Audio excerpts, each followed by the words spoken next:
All right, everyone. My name's Rodrigo.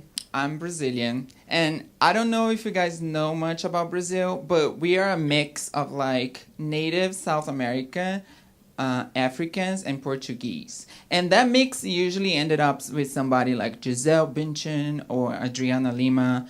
But nature sometimes fucks it up. And here I am.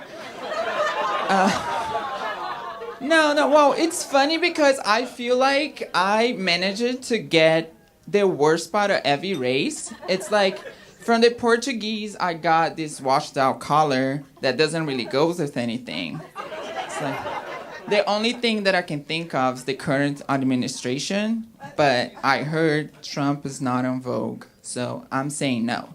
All right? From the native South America, I got this habit of appreciating herbs, if you guys know what I mean. But this one was actually pretty cool because I fit it right into LA. It was like right from the beginning, I rode with the cool kids from Venice. From the Africans, I got this really curly hair, which if I don't shave every other week, it makes me look like Will Smith on Fresh Prince of Bel-Air. But in my case, it's like Rodrigo, Fresh Queen of Culver City. Hey. No, but for real though, you would think that like having an African descendant, like it would give me some advantage. But I managed to get that part from the Portuguese people, which is like, really sad.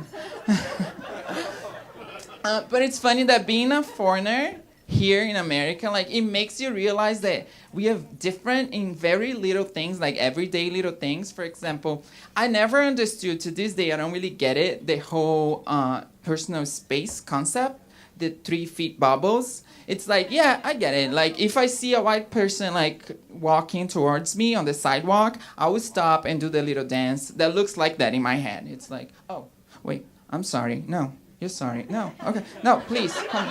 You're first. No. Okay. Okay.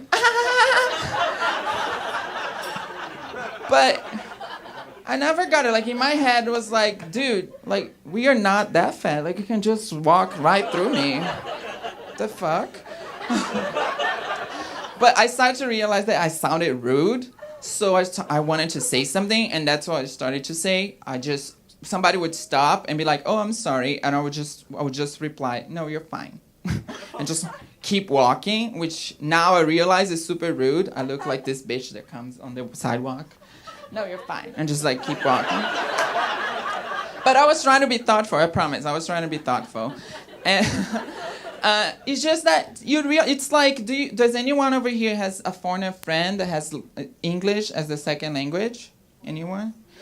Do they ever like invite people that speak their own language, and in the end they just start having a conversation that is not in English? Yeah. Do you feel left out? Do you ever feel left out? All right. But imagine having that 24 hours. Like I'm living in a country, I will never be as comfortable in English as I am in Portuguese. Like never. I'm so comfortable that sometimes like I get really embarrassed. I'll tell you a little story that happened to me not that long ago. So I went to San Diego and I walked in this hotel with my friend, my girlfriend. And then we saw this really cute, like sexy, tan, fit, cute. That's the point. Cute guy in the lobby. He was the receptionist. And me and my friend started speaking in Portuguese. Like all this nasty, really nasty, like how we would like to like take him on top of that desk. Like just cute things that you say to your friend. And then at the end of the check-in, the guy came up to us and he turned to us and he was like, oh, prazer, meu nome é Paulo e eu espero que vocês tenham uma ótima estadia no hotel. Which translates to English as like, nice to meet you, my name is Paulo, I hope you enjoy your stay. But he said it in Portuguese, so what it really meant was like, nice to meet you, my name is Paulo, I know everything, I just said it. So, I was like terrified. But that day I learned 3 things actually. I learned that like you shouldn't get too comfortable in your own skin because that way you don't really observe your surroundings and can get messy. Second thing was Paulo was a great lover and he was definitely African descendant. All right, everybody. Thank you so much. Have a good night.